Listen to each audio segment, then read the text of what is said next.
Welcome to Dad Talk Today. The podcast for dads facing some of the toughest moments of their lives. We are here to walk with men through divorce, keep them connected to their kids, help them understand their rights, and work for change in family law courts. Moms, you are always welcome too. We are all about advocating for shared parenting and doing what is best for our kids. Here is your host, Eric Carroll.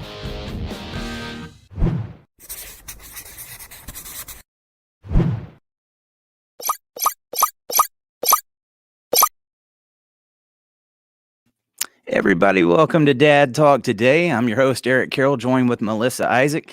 And we got one of our most requested guests with us today, Mr. Coach Greg Adams. What's going on, Coach? What's going on, guys? I appreciate you for being here. Thanks for reaching out. Hey, man, I appreciate it as well. You know, I'll be honest, Coach, I stay so busy doing this over here with Dad Talk, as I'm sure you're aware of, having to do the video content, that I haven't got to look at it. I started watching your videos recently, and I was like, this guy gets it. I love what you've been putting out there, man. And I know you represent something called a free agent lifestyle. Yes. Could you tell everybody a little bit about what that is? A little bit about it. I wrote a book about it, started talking about it on my YouTube channel a few years ago, and trying to develop ideas for options for men, just to give them an option to look at another way of life, especially dealing with relationships and marriage and divorce and a lot of custody battles. It gets hard for men to try to decide to go into that. And a lot of men were worried about it, but they just didn't know how to explain it. And I came up with this. It was a great concept. I wrote a book about it, The Free Agent Lifestyle here. And now it's more of a guys that, you know, they go travel, they have fun, they do their hobbies, they date a little bit. There's a whole bunch of things that they can do that encompasses the lifestyle. And men seem to be gravitating towards it. And they're proud to say, yes, I'm a free agent. So it's been a good ride to figure out that that's an option for men. Absolutely, man. I was listening to you talking about one of the biggest fears that society has is letting these men know that they've got options. You know, we're told that we got to get married, we got to have children, we got to have a mortgage, we got to have the nice car to find happiness. And that's a lot of the things, if we find out that we rush into it too soon and we don't pick right, that could be one of the worst choices we've ever had. And you've got options outside of that. Yes. And, you know, I would love for it to have worked out for building a community. Those things all matter. Get your education, buy your house, get your kids, have your family. But those are the things that have stabbed us in the back. Our student loan debt by itself, the economy crashes and your home goes under, divorce. I mean, those things are the most painful things for men. And if you can provide men with some options to say, maybe you can avoid one or two of these things and live this one life off to its fullest, maybe you'll find peace, quiet, enjoyment, freedom, etc. Right.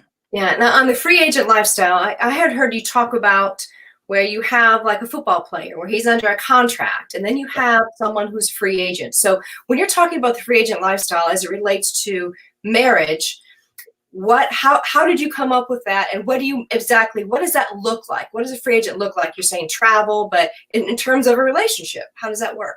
Yeah, I think what happens is when you adopt the free agent lifestyle first, initially, you're young, you're building, you don't have the best choice of women when you're a young man. Women probably have a better sexual marketplace value than you. They're pursued more. And I say at that point, that's when you're a free agent. You build your life up.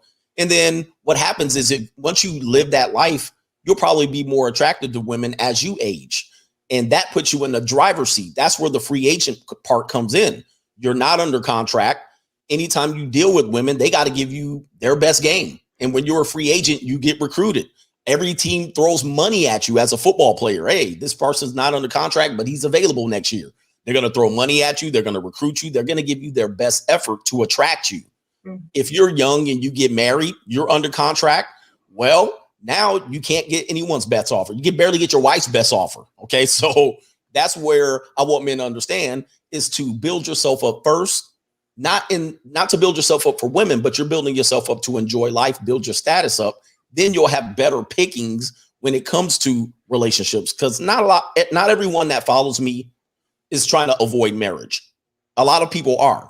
Some guys will eventually probably go down that route. I can't stop them from doing it, but at least they know better about themselves and they know better about the system before they get involved with it. Right. And we look at young men from societal expectations. I think a lot of men don't really know what it means to be a man. First of all, there's societal expectations on what it means to be a man. Then we have media throwing at you, no, there's toxic masculinity. So what advice would you give to these young men on how do you become a man? Some men don't grow up with dads. Some men are raised by single moms. Some men turn out great. Some men don't know. So what advice would you give that young man as to what kind of a man should he become and how should he do that? Well, one of the best things that happened was YouTube. I mean, or social media for the most part for men, because it allowed men to speak their voice. When they're hearing from the mainstream media, toxic masculinity, when 70% of Black kids are raised in single mother households, and you got 50% of the rest of the country doing that. Well, young boys don't know what a man is, and they end up doing what I call the cartoon version of the man. Okay, they're hyper masculine. You know, they want to fight in the streets or in the bars.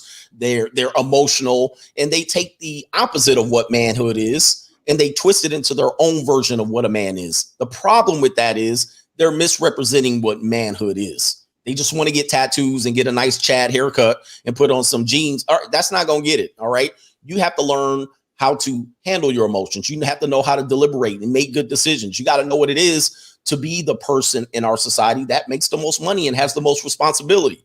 Now, what you would do is find guys on YouTube, if you don't have anybody close to you, that can mentor you to not get involved in false masculinity, false bravado.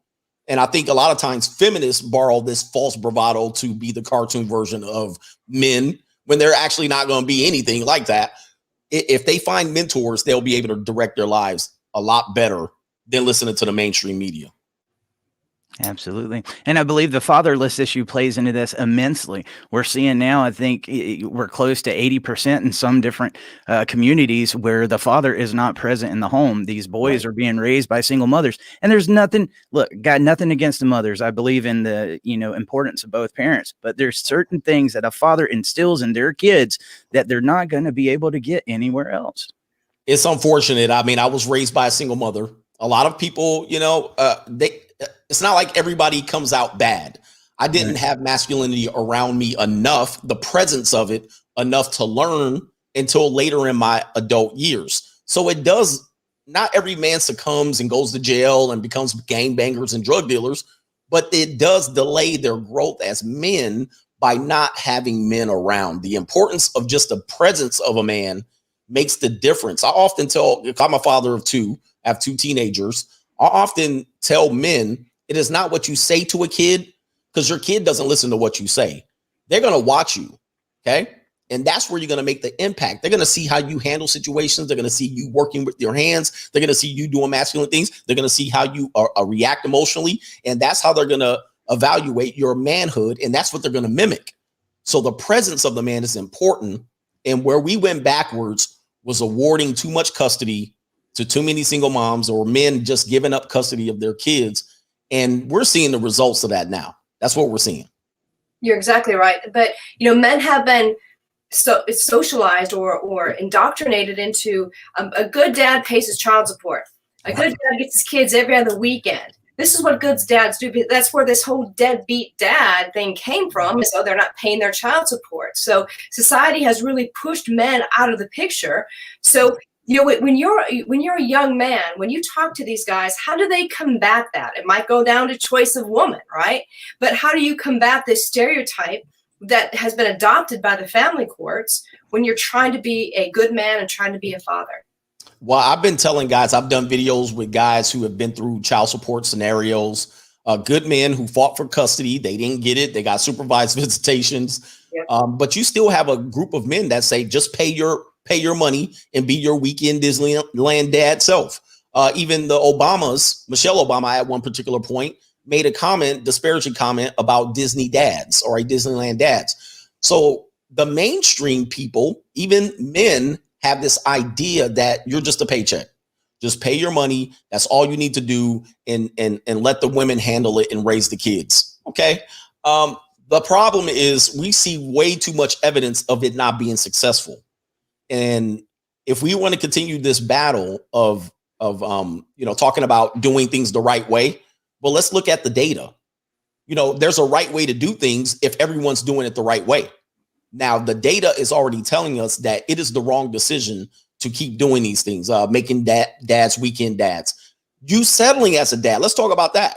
Most people lose custody because the dad settles for being a weekend dad. They believe that's all that he's entitled to. And there's this notion that I correct men every time I hear it. They say, well, women create children. And I say, no, they don't. All right. Men and women create children. That's right. But men, under their mind, when they say those words, they don't realize how powerful that is. Women don't create children. Women birth children. They carry them, they incubate them, but both parents have rights to those children. So men have to come they have to start saying these things properly. Men and women create children. Therefore, both people should be parents and both people should be a part of their lives. But look, let me just say this. When I say things like that on my channel, people say that that's hate. Yeah. But it's biology. It is literally biology. You go to a biology class, men and women create children. But if you go out in society, they'll say, my body, my choice. Women create children. Those little things add up over time. And I'm so glad that you're saying these things, because Eric says these things, I say these things, and it is labeled almost hate speech sometimes. Yes. For speaking the obvious, speaking biology. But it's important that we say these things anyway, because this is what affects our ability to be to have a family, to raise your children. You know, men are afraid to speak up in court. They're forced into settlements by their attorneys, and they go back and try to change things later. It's too late. They get upside down. Their life is done. Their life is done. But it's important that you speak the truth, because we are still the people that cast these votes. And there's legislators out there that can change these laws, and they're not doing it. So we need to get more involved. I'm glad you're speaking up, even though you get labeled. You gotta speak. Well, listen, I've been called a lot of names. I'm almost immune to the name calling now. So I can move forward and progress because I know this. I've affected a lot of lives. A lot of men have gotten better custody decisions because I told them, no, go in there and fight for your kids. All right. No, don't let her pull that. Don't agree with a mediator. All right. If they're not giving you the raw deal and they're not giving you 50-50, and I always even change that word. They don't give you anything. You get your 50-50. Okay. You go in there and you demand it. I've affected a lot of guys enough to let me know that I'm doing the right thing. That's right. I'm curious, Coach, one of the things that kind of boggled me was when I started the page, you know, we started talking about men's issues and fathers' issues. And a lot of the times, the most criticism I got was from other men. They would come on here, you just need to pay your child support. You're being a deadbeat dad. And they would cut down their brother beside them that needed somebody to listen to them and to pick them up. And I never have been able to understand that, because we should be speaking with each other and telling them to have the options, you know, so they don't get in these mistakes in the first place. But it just seems like men are just so critical of each other at times. Men are, and that's why we don't progress. I think women do a good job of defending themselves, even if they know it's wrong. You know, I mean, they do a good job of what I call female own group preference. If there's a situation and it comes down to who's right and it's a man there and a woman there, they'll overwhelmingly go with the woman. And men will split right down the middle because there's this damsel in distress. It's the old, we need to come to the women's rescue, which I think, you know, I'm not a proponent of feminism, but the problem is if you're going to do the damsel in distress, then you're going to say you're a misogynist at the same time, because that's not equality. I treat people with true equality. I don't come to the damsel in distress. I don't come to the rescue of women because she's a woman. But when I say that, all of a sudden that's hate. And most men, and men are the biggest threat to the things that I say, for sure. There you go. You know, I believe feminism, when it first started out, was a great movement. They were fighting for equality. And it seems like over the past few decades, we've seen it's no longer about equality. It's about superiority. And you watch the programs on TV, anywhere in society, you're seeing like the female is the spotlight. She is the one that you have to serve. If you're a man, you got to serve her. You got to make her happy. And it's no longer reciprocated. Where do you think along the lines that kind of broke off and went in the other direction, Greg? Good point. There's people that are on my channel that would say the entire feminist movement was bad. I would say the third wave probably is the most detrimental. Okay, somewhere around 80, 85, 90. I grew up with a single mom. She worked corporations. She was the go-getter. She was the Diane Carroll of our time. So I saw that and I said, well, what's wrong with that? Well, when I backtrack, I say there's a lot wrong with that. Okay. There's a lot of things that we dropped the ball on. And I actually did my second book was called De-Evolution, Feminism's Reverse Engineering of American Women. So that's my second book of me going back and say, we dropped the ball in a lot of places. And it was around that time, 80s, 90s and beyond, when things did equalize. In my opinion, there was a lot of things with the law. There's people that had plenty of opportunity to choose what they wanted to do. But I think the third wave feminism forced women to have no choice. They had to go to work. They had to go to college. Now, yeah, that could work out for them, but to the tune of women have 70% of the college debt. Okay. That's a horrible mistake. They also now are forced to work. They have no choice. And if they want to have kids and family, their kids are in the public school indoctrination camp. So I think now if we look at it and we really backtrack without the emotions of you hate women and X, Y, and Z, if you really backtrack, I think it went off the rails then. Now, the last point I'll make on this is that, the media controls the narrative of feminism. They need women to be consumers. Women are going to spend the dollars. They pretty much spend all of the dollars here in the United States, and they're benefiting from ignorance, their own ignorance, and they're using their emotions to say they do this to everybody. They do it to black people too. Oh, you're oppressed. Okay, so then everybody gets emotional, and then they say, yes, go ahead and do feminism. But they don't look back and see where the ball's going to get dropped. Yeah. And unfortunately now, nobody wants to look back. Unfortunately, I wrote the book. All right, I wrote the book at it and say, look at the scoreboard. We lost overwhelmingly. And there's lobbyist groups that support feminism only to make women the victims or appear to be the victims so they can continue to spend money. I mean, it's a horrible recipe now. We're kind of doomed. I don't want to sound doom and gloom here. You come to my channel, there will be some videos where I sound doom and gloom. We're kind of stuck. I agree. Go ahead. You're stuck. We look at feminism, and feminism says, women, you be successful. You have a career. You make your own money. You don't rely on a man. You can have it all. You can be a mom. You can have a career. You get all this stuff. Okay? But that it's superficial. It stops there. It doesn't go deeper than that. It doesn't go into, let's talk about the relationship issues that you may have because of feminism. Let's talk about how you not being there to raise your kids could affect your kids. Let's talk about how this is going to affect a divorce. Or let's talk about how you as a woman being empowered, right? You're an empowered walk-away woman. How that affects you as a woman. Like, I know you talk about the Jezebel spirit. So yes. We look at feminism. Feminism has really been a catalyst for all these other social ills that nobody wants to talk about that are byproducts of feminism. Yes. So when I know you talk about the Jezebel spirit, and I want to bring that up. So in educating other men about that, how do you broach that subject?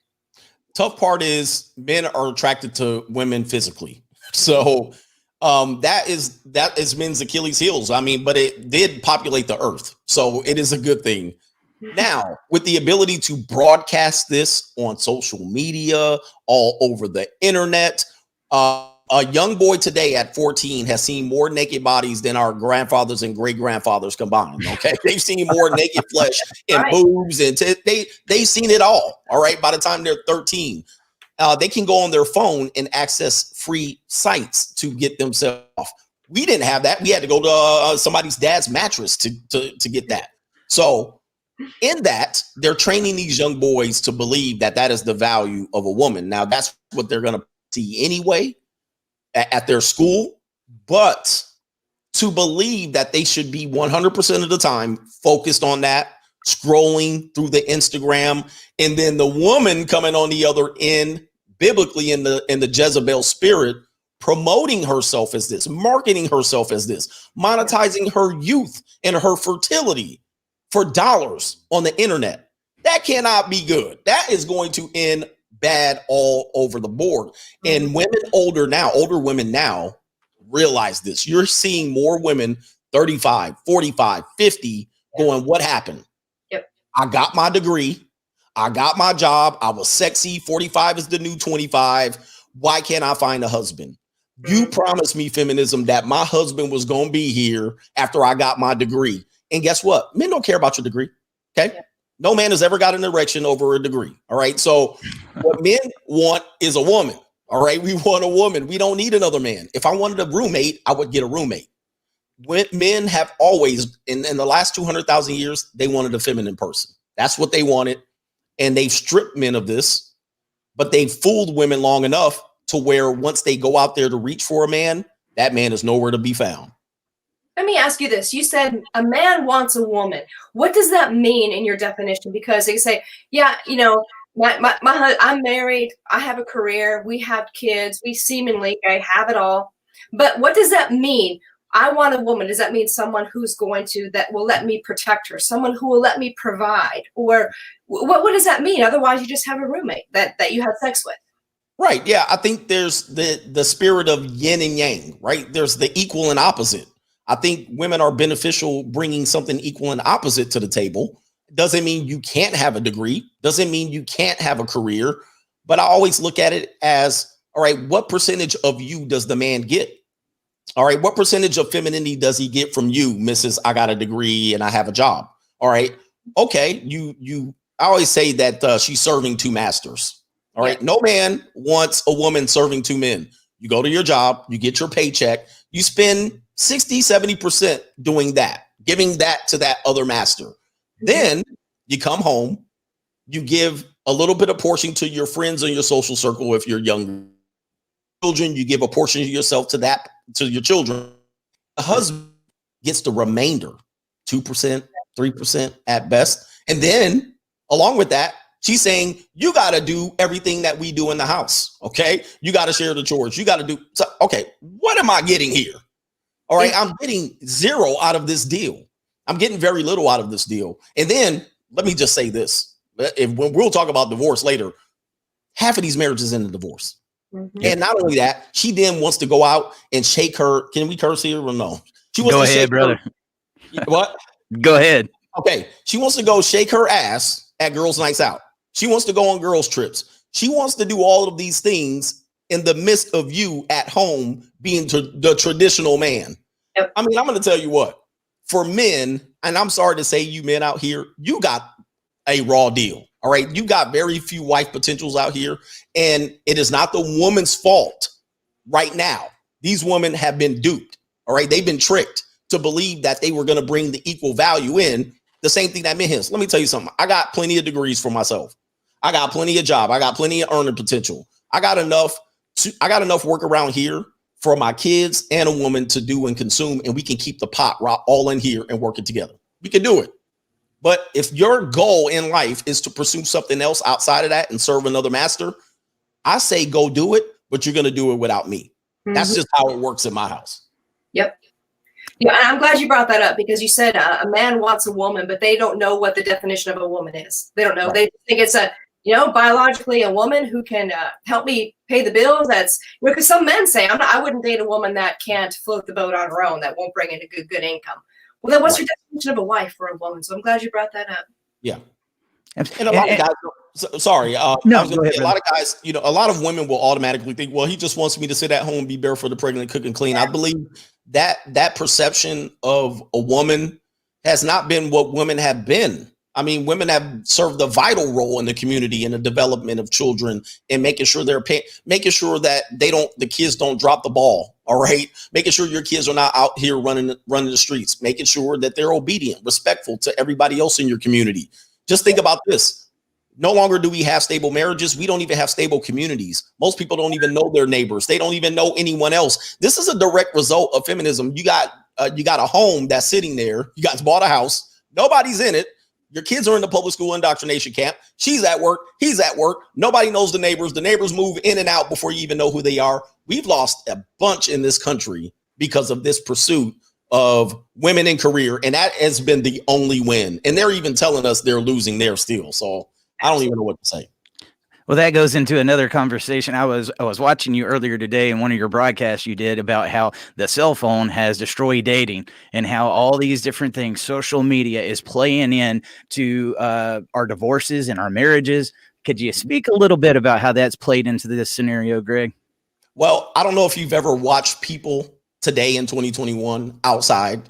All right. What are they doing? They got their nose in that phone. Teenagers, doesn't matter, male, female, etc.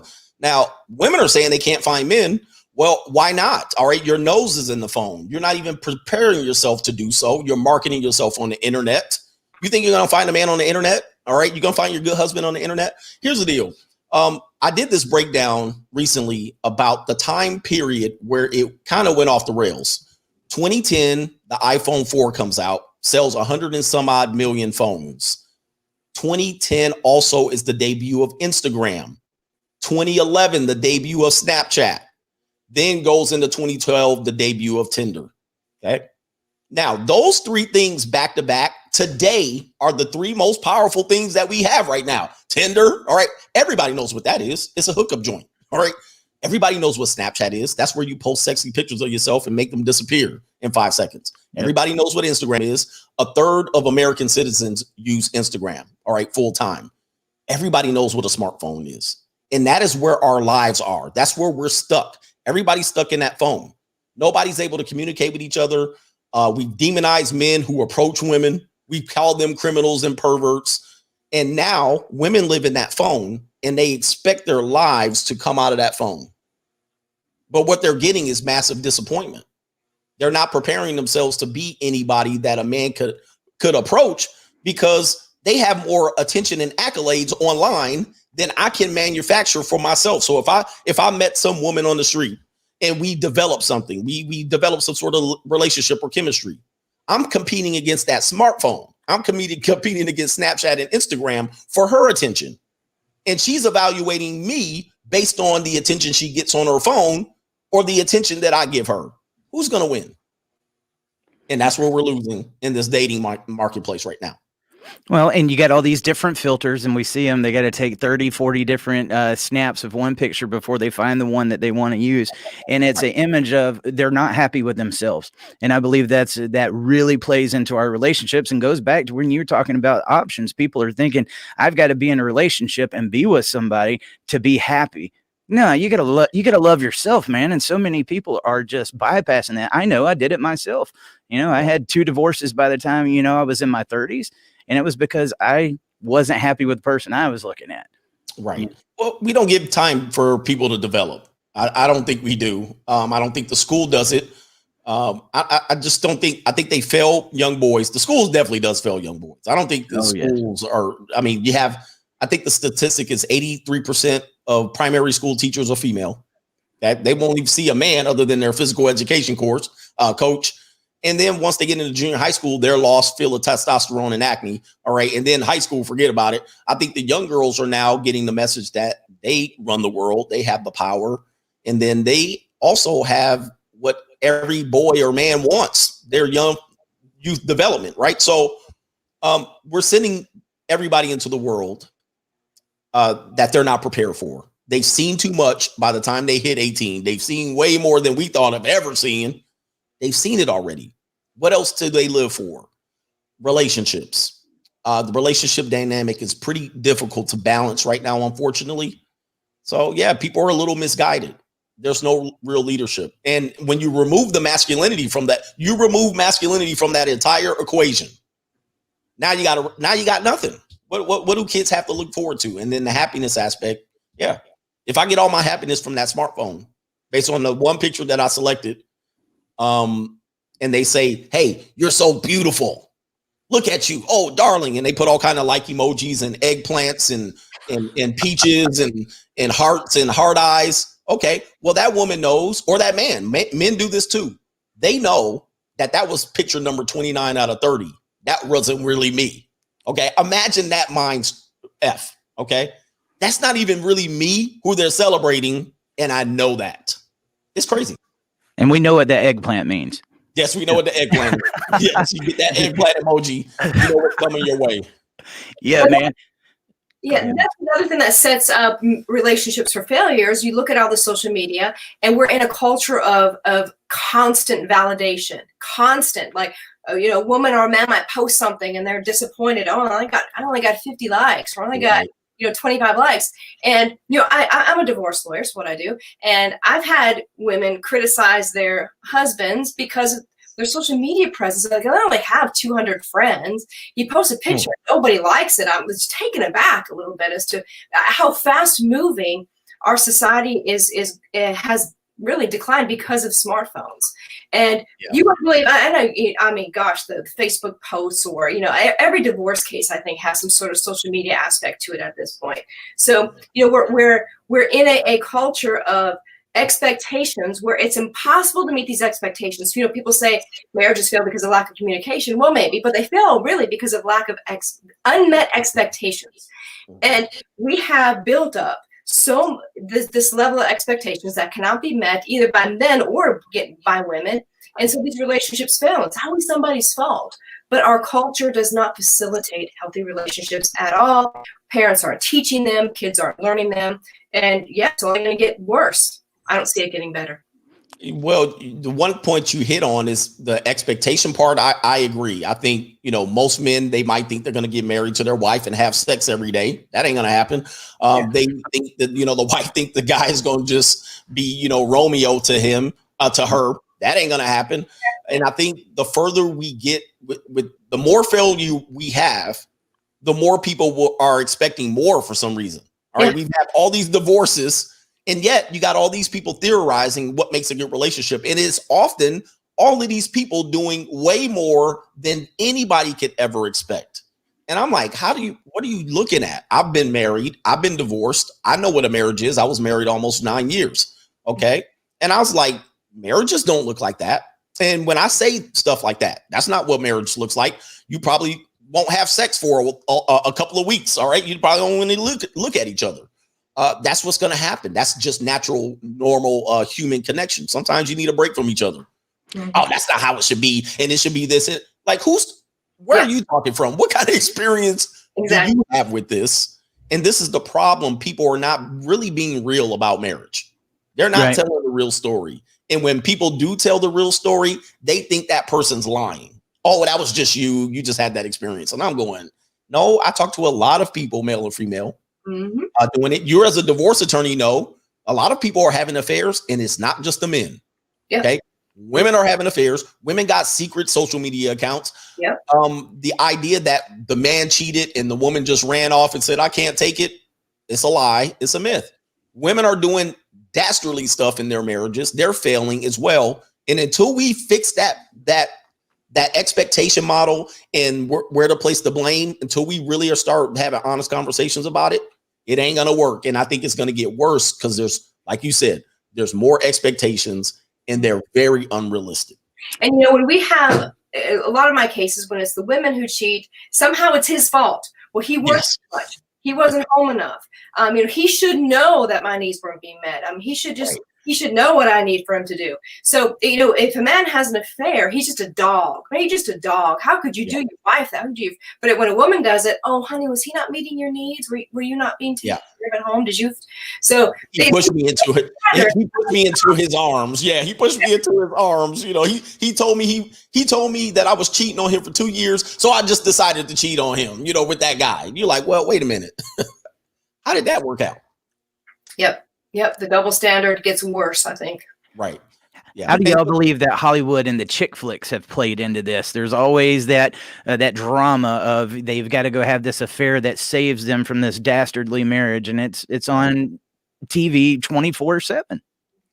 Well, the media has done a job on everybody in every way, but certainly for marriages, they again gave them the false hope. Romantic comedies are the equivalent to male porn to me. I mean, it's the same thing. I mean, it's the same thing. False expectations over here, false expectations over here. Somewhere there's a little bit of reality, but unfortunately, you can't say that that's male porn. They're like, no, that's true romance. Romance is a new idea, everybody. Most civilizations did not have romance and love as the leading reason to get together. There was some other reason. People actually have multiple wives. People had, all kind of situations and setups. It wasn't romance and love. This is a new idea. And to be fair, the idea came about to market to people, to sell rings and all kind of these other things, weddings and flowers. Okay, it was a marketing campaign. We need to get back to why people really need relationships, as opposed to the fantasy of romance and love. That's where it really breaks down. I honestly believe romance and love is the leading cause of divorce. All right, the idea of it. It's just not realistic. Well, you're right. I mean, it seems like everything comes back to money too. If you love your wife, you got to get her the big diamond ring, and the better of a diamond ring you get, the more you love them. And for your kids, especially if you end up in divorce, the more money you spend trying to fight for them in court, or the more things you do for them, that equals the love that you have for your kids or your wife or your family. The expectations for men are just completely outrageous, you know. And I say this as a father of 4 girls. I didn't have a son. Ooh. But I sat down with my stepson last night and told him, I said, look, man, you're about to go through some things that they're not going to go through. And you really need to be aware of this. Do we have anything that is teaching our young men as they're getting into adulthood and around 15, 16 years old? Do we have anything to teach them about some of the traps? That's what I call it. They're traps that they can fall into. Boy, I mean, first of all, I feel your pain with 4 daughters. All right. So you're about to good night. All right. I got a daughter and a son, and I decided to stop there. But you're right. Young boys, because of their testosterone fueled bodies right now, they're getting duped. They're getting played. They start with the whole prom and homecoming thing. All right. They just set them up. All right. Set them up nicely. Oh, you ask her out and you put the corsage on and blah, blah, blah. You get the limousine and the tux. All right. They set them up nicely. And you ask, okay, those are nice things. But the problem is then they leave them hanging from there.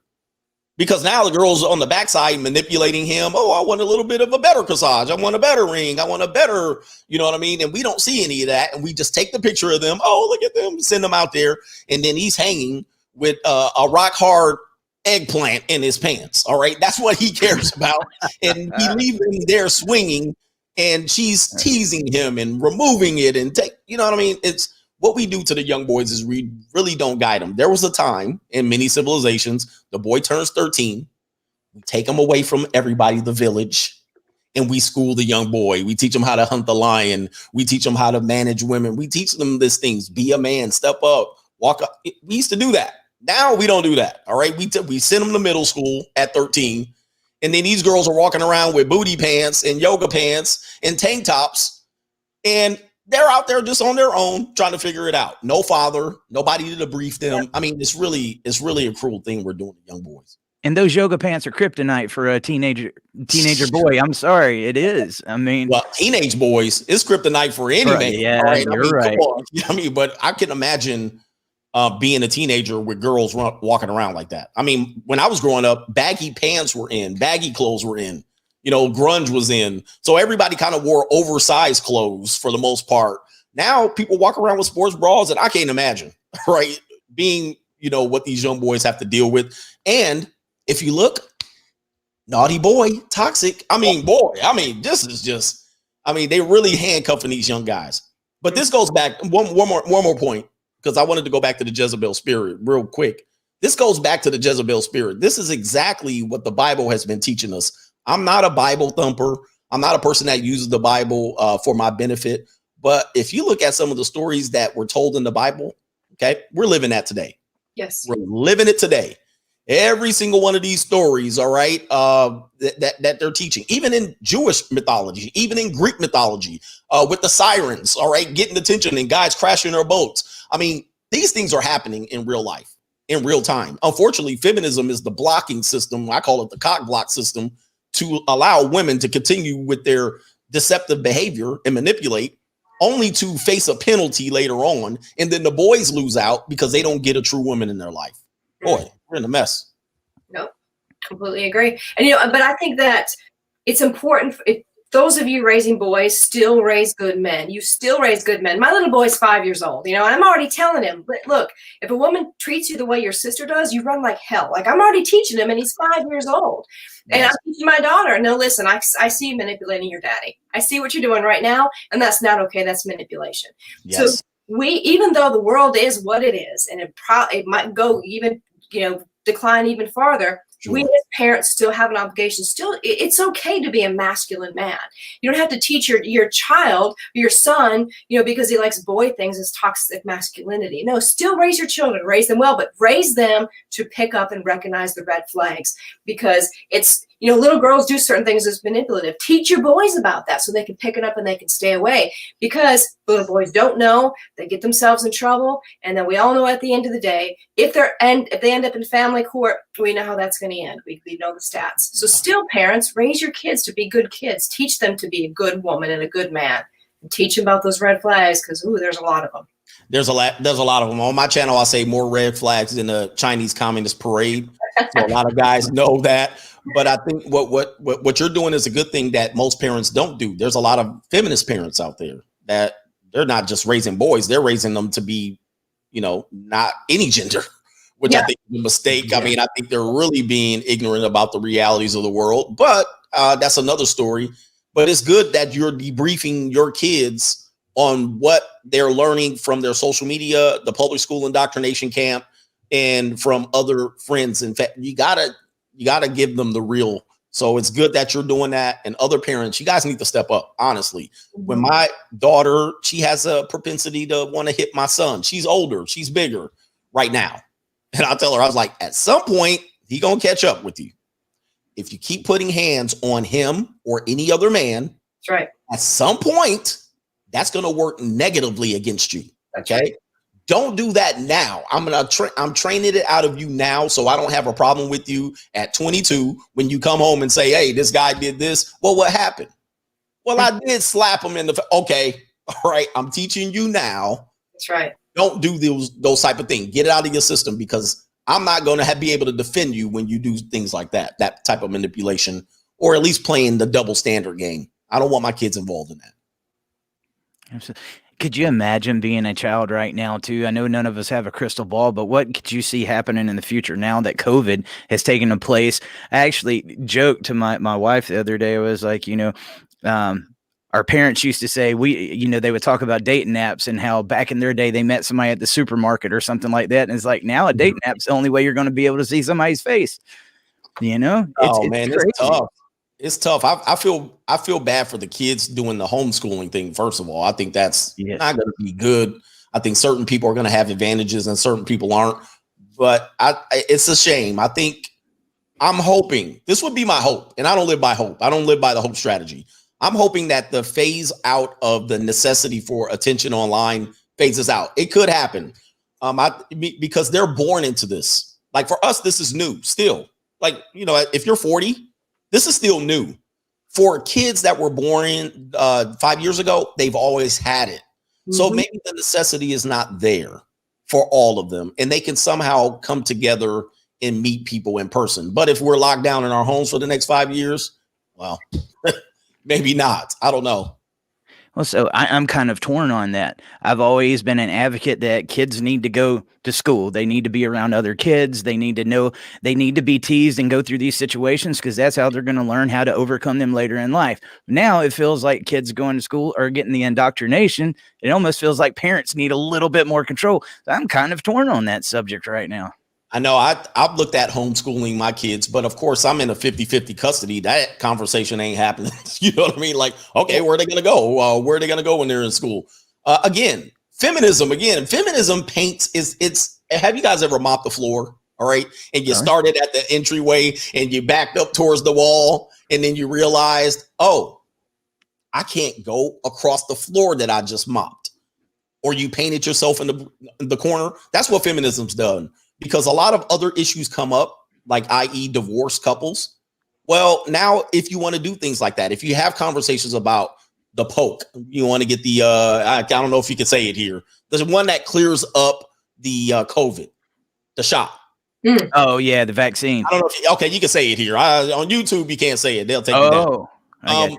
The conversations about vaccines. You got two divorced parents in a bitter custody battle. How does that conversation go? Mm-hmm. That's a difficult conversation, especially if one parent's manipulative and they're going to use that in order to get custody of the kids. Homeschooling, issues with the person's got to go from this computer to that computer. I mean, these are things that this is where you come into the design of the idea of feminism. There's a design, and this was intentional to break up families and take control of the population. There's certainly an argument to be made there. But yeah, I mean, it's tough for the young kids ultimately because they have less flexibility based on what we can do for them. Well, another thing that's became really popular, you see in the news all the time, that a teacher has slept with a student. Now, if it happens with a boy, everybody's like, oh, it's no big deal. Oh, he got a reward or something. If it happens to a girl, oh my God, he just created something. There is such a double standard when it comes to how boys and girls are treated, because if it happened to a boy, it's just as bad of a situation. We're just not viewing it as that. And it's, yeah. Well, men unfortunately they boil us down to just sexual attraction. That's it. Yep. We'll be satisfied here, have some sex and go over here. So when boys are getting older women and women are targeting young boys, hey, good for you, go ahead. But I think the damage is done long term, but people don't care about men's pain. They don't. You watch a game and a guy gets kneed in the balls, it's laughter. A woman kicks a guy in the balls, it's laughter. A guy goes through a painful divorce, I'll get over it. Men are supposed to suffer in silence. And if they are suffering, they tell them to go to some liberal, progressive, Cal State, Berkeley, psychologist, right? That ain't gonna do a damn thing for them. So when men suffer, there's either ignorance, we ignore him, or there's laughter. Mm-hmm. So, I mean, that's just the way it is. If I whine about double standards, I'm the problem. You see what I mean? As a man, if I say that's a double standard, nobody cares. They say, get over it. Mm-hmm. I mean, we have to find solutions. We've got to, and that takes, just getting out there and telling the message, no matter what the opposition that you're going to get. I've faced so much criticism just for having dad in our name. I mean, it's crazy, man, the things that people will come after, but we need people to start sticking up, because if you don't, nobody's going to do it for you, and your kids are just going to fall prey to it, and it's going to get worse and worse and worse. And I have a feeling right now at this point in time, it's going to continue to get worse for a little bit. So right now is the time to speak up more than ever. And I believe your message is a very good tool and resource with the free agent lifestyle. And these boys need to hear it. Not just the men, the boys need to hear it, to know these are some of the obstacles that you could face. Here's options. You have options. You don't have to fall into that. I wish I would have had those, Coach. I wish I would have had those, and many of the things that I faced early in life, I probably wouldn't have went through them. But I think so. I think we would have been able to avoid it. I think, a lot of times we may say, women are the problem, but I look at it as women are only taking advantage of whatever they were able to take advantage of. And if the roles were reversed, I guess there was a time men took advantage of the situation. But I think really, honestly, the target for our message is young boys. Mm-hmm. There you go. The target of our message is young men.